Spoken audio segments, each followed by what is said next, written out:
सबसे बड़ी बात है कि हम नियमों के मुताबिक प्रिविलेज कमेटी के सामने अपने हाजिर भी हुई थी और प्रिविलेज कमेटी की चेयरमैन उनकी अपनी बात इंट्रोडक्टरी रिमार्क करने के बाद उन्होंने मुझे कहने के लिए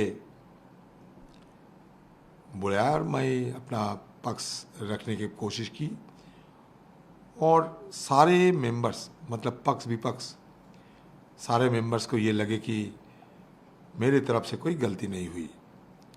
मैं शुरू से ही ये कहते आ रहे थे कि मेरी बात को शायद इन्होंने समझ ना पाए, इसलिए इतना इन लोगों को बेचैनी देखने पड़ी, क्योंकि मैं एकदम जिस संदर्भ पे बात रखे थे सदन के अंदर वो बिल्कुल वाजिब और बिल्कुल नियमों के मुताबिक और उसमें सदन की जो परंपरा और इसके साथ साथ हमारे जो कानूनी प्रक्रिया है उसमें कोई विरोध नहीं थे। अगर भाषा किसी को समझने में गलती हो सकते ऐसा नहीं, तो इसलिए मैंने कहा कि कोई गलतफहमी अगर हुई तो मुझे क्या करना है। अगर मुझे स्पष्टीकरण सदन के अंदर ही पूछा जाते तो मैं स्पष्टीकरण हुआ ही दे देते थे, लेकिन मुझे लगता था कि सत्तारूढ़ पार्टी के कुछ लोग कुछ नेताओं ने प्राइम मिनिस्टर को थोड़ा ज़्यादा खुश करने के लिए आक्रामक रुख अपनाते हुए मेरे ऊपर तो हमलावर हो रहे थे सदन के अंदर। सबने देखे हैं ये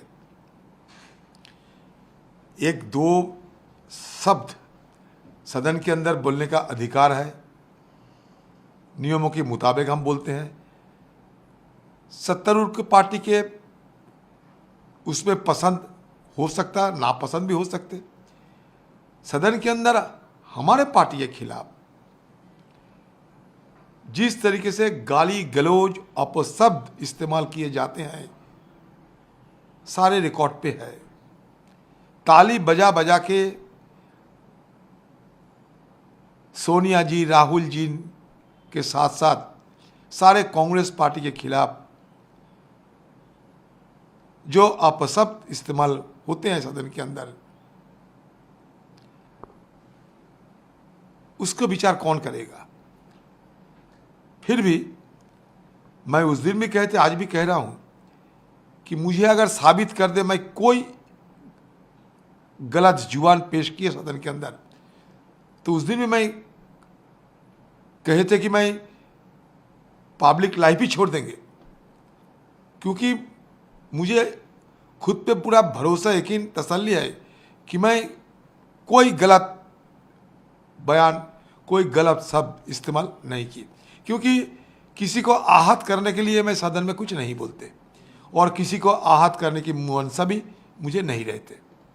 सर, इसके अलावा चीन का मुद्दा राहुल गांधी ने भी उठाया, आप लोगों ने भी उठाया।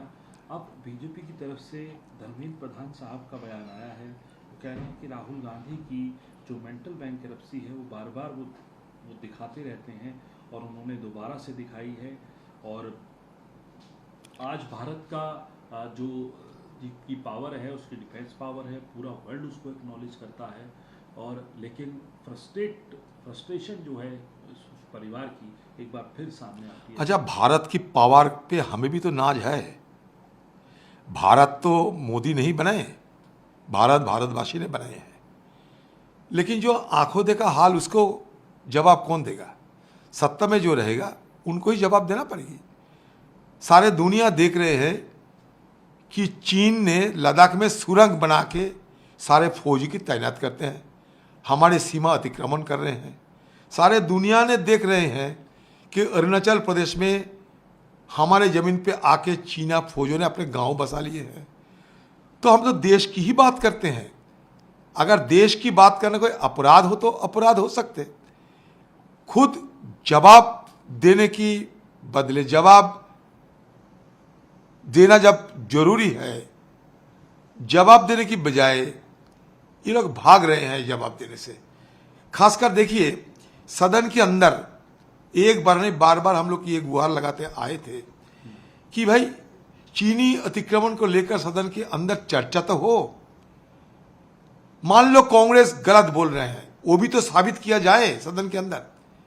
मान लीजिए कांग्रेस अगर कोई गलत बोलते हैं तो हमारे रक्षा मंत्री क्यों एक कहते हैं कि जता पूर्व स्थिति बहाल होना चाहिए, स्टेटस को एंटी होना चाहिए। चीन कहते हैं, हमें ज्ञान देते हैं तुम शांत रहो। चीन हमें शांत रहने की ज्ञान देते हैं और हमारे विदेश मंत्री की जवाब चीन की विदेश मंत्रालय की एक स्पोक्स पर्सन में दे रहे हैं। इसका मतलब चीन हमारे देश का अपमान कर रहे हैं और हमारे सीमा अतिक्रमण से कांग्रेस नहीं, अरुणाचल प्रदेश के बीजेपी के एमपी खुद कहे हैं, ये तापिर गांव खुद कहे हैं, ये ऑन रिकॉर्ड सदन के अंदर। देखिए, ये राहुल गांधी जी की मेंटल बैंकरप्सी नहीं है, बल्कि बीजेपी सरकार की मोरल बैंकरप्सी है। हवाबाजी करने से नहीं चलेगा। आपके पास मुनादी इस्तेमाल करने की मौका तो है, तो मुनादी पीटते रहो, ढिंढोरा पीटते रहो, लेकिन असलियत तो बताओ देश को। हर चीज में श्रेय लेने की जो कोशिश कर रहे हैं मोदी जी, आज नहीं तो कल इसका भांडा भी फूट जाएंगे, चिंता ना करो, इसका गुब्बारा भी निकल जाएगा हवा। नमस्कार, मैं हूं मानक गुप्ता। अगर आपको हमारा ये वीडियो पसंद आया हो तो इसे लाइक और शेयर जरूर करें और हां, हमें सब्सक्राइब और फॉलो करना ना भूलें ताकि आप देश और दुनिया की कोई खबर मिस ना करें। तो जुड़े रहिए हमारे साथ और देखते रहिए न्यूज़ 24।